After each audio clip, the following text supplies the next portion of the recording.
Hello, welcome to Kids Invent Stuff, the YouTube channel where we bring to life kids' invention ideas. We have got a very special build. Kids Invent Stuff. We teamed up with Colliderfest and Smith&Nephew to visit lots of schools across Hull and collect in all their amazing invention ideas. We then looked through all of the incredible ideas. It was so hard to choose what we're going to build, but we've decided we are going to bring to life 5-year-old Ezra's drivable, litter sweeping hedgehog. It's perfect, it's prickly, and it's great for the environment. The only thing is, we don't have much time to build it. We're going to unveil it to Ezra, and then we're going to put it on display at Colliderfest. Let's get building! So to make Ezra's giant hedgehog drive, we need some sort of wheels or base to build everything onto. Now I've looked in the container and I've found this. It's got some old motorised wheels and some bits of aluminium frame, and I think this could be the start of Ezra's hedgehog.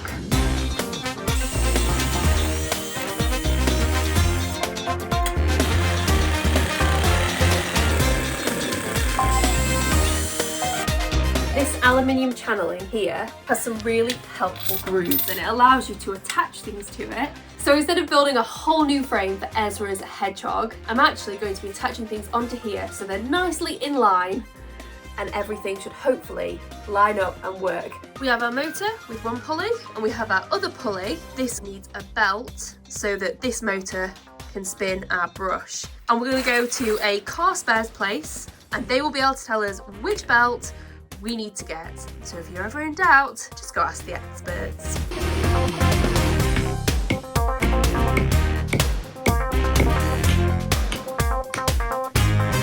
The brush is made.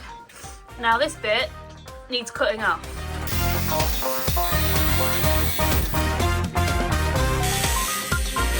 Now the frame's almost done, it's time to work out how we're going to attach the hopper. Now we need to be able to take this on and off because as the hedgehog sweeps up all the rubbish, hopefully it ends up in here and we're going to want to take it out and empty it. So I think the best way to do that is to use some more of the strapping and put it on in a way where we can take it on and off easily. We've got our hedgehog internals and we're a little bit worried that the rubbish will get flicked up into the top of our hedgehog and not into our hopper. So we've got some of this metal ducting from another project and we're going to rivet that, place it over the brush so hopefully all our rubbish ends up in the right place. To drive around Ezra's hedgehog, we're going to use these remote controls. So I'm going to wire in some speed controllers onto our wheels and onto our pulley so that we can drive the hedgehog with these controllers. Now we have a mechanism that moves and sweeps, it's time to start thinking about that hedgehog.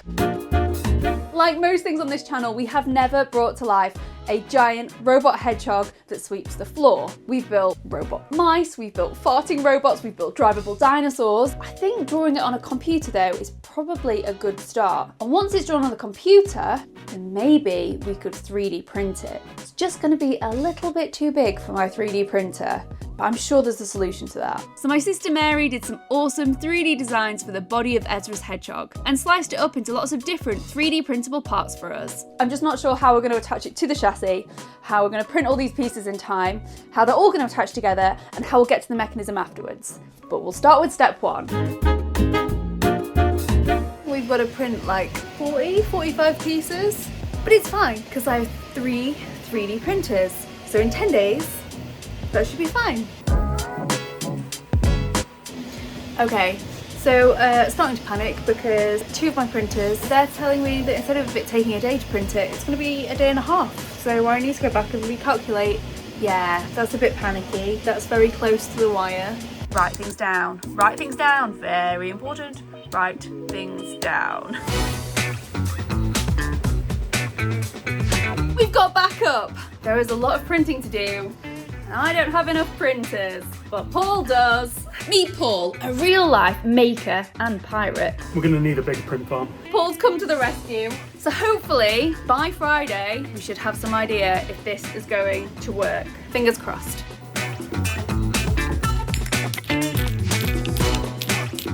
We have just gone and got more hedgehog bits from Paul. Quite frankly, this build would not be happening if it wasn't for Paul from Pimmeroni. I'm going to take them home, assemble them and we are closer to building Ezra's incredible hedgehog. Parts, and more parts. So I've been printing the bum and the head. Paul has done the right side and the left side. And then we've got the front and we've got some spikes. Oh, my excitement, I dropped the camera. We are about to start a very complicated jigsaw. So I've got Mary, give us a wave, Mary, who's gonna help me assemble it. Let's attach the bottom. That's here. It's a bum.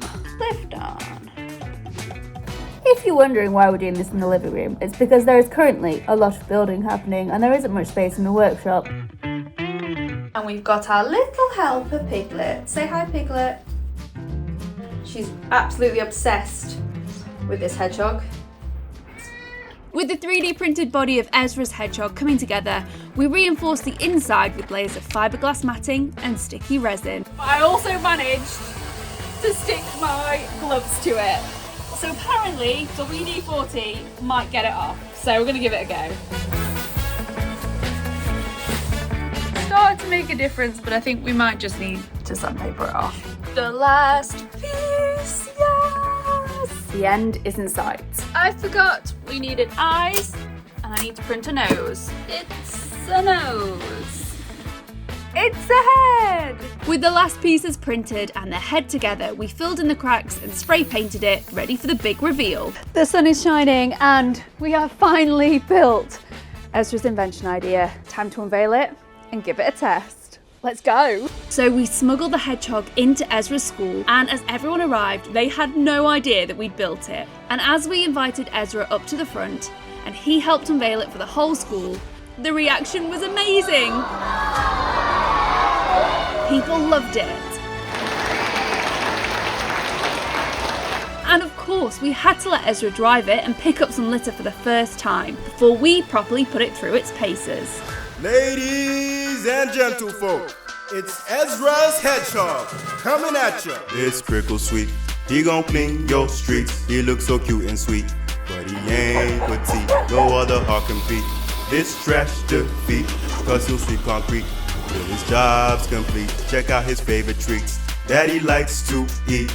Grubby cans and those soggy old receipts. He's the most complete, most top athlete, hedgehog trash athlete that you'll ever meet. Everyone needs a hedgehog! So take a back seat and put up your feet, cause when it comes to the sweep, you can't hope to compete. Ezra, we love your invention idea, but we do have to put it to the test. So, we have our rubbish, we have our start line, we have our hedgehog. Let's go. Ezra's Hedgehog! Sweep it up! This prickle sweet, he gon' clean your streets. He looks so cute and sweet, but he ain't petite. No other heart compete.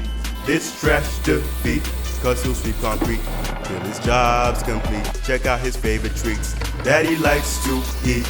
Grubby cans and those soggy old receipts. He's the most complete, most top Ready? athlete, hedgehog trash athlete. Look at all that litter! It did it! Ezra, your hedgehog is incredible! So if you've seen Ezra's idea and you've been inspired, head to our website, send us an invention idea, and who knows, we could be bringing it to life on this channel. It's amazing how many people have slowed down on this road to get a better look at Ezra's in the speed limit. Ezra's hedgehog. Maybe this hedgehog doesn't just litter pick, keeps traffic nice and calm. A massive thank you to Ezra for his amazing invention idea, and a big thank you to all these incredible people, we'll put their names on the screen, who helped us bring this to life. Big thank you to smith&nephew. We could not have done this project without you. Look how cute it is. See you next time. Bye. Check out our hedgehog resources over on our website.